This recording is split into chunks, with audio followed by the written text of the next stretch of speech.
Hi all, ನಾನಿವತ್ತು ಹುಳಿಯನ್ನದ ಗೊಜ್ಜು ಮಾಡ್ತಾಯಿದ್ದೀನಿ ಹುಣಸೆ ಹಣ್ಣನ್ನು ಯೂಸ್ ಮಾಡಿಕೊಂಡು.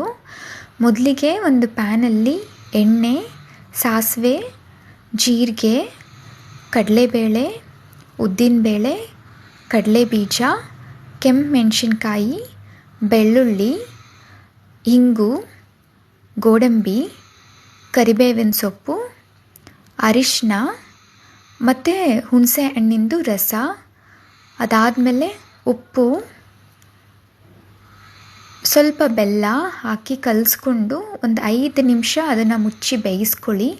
ಅದಾದಮೇಲೆ ರೆಡ್ ಚಿಲ್ಲಿ ಪೌಡರು, ಧನಿಯಾ ಪೌಡರು, ಜೀರಿಗೆ ಪುಡಿ ಇದಿಷ್ಟು ಹಾಕಿ ಒಂದು ಸಲ ಮಿಕ್ಸ್ ಮಾಡಿಕೊಂಡು ಮತ್ತೆ ಮುಚ್ಚಿ ಎಣ್ಣೆ ಬಿಡೋವರೆಗೂ ಅದನ್ನು ಬೇಯಿಸ್ಕೊಳ್ಳಿ.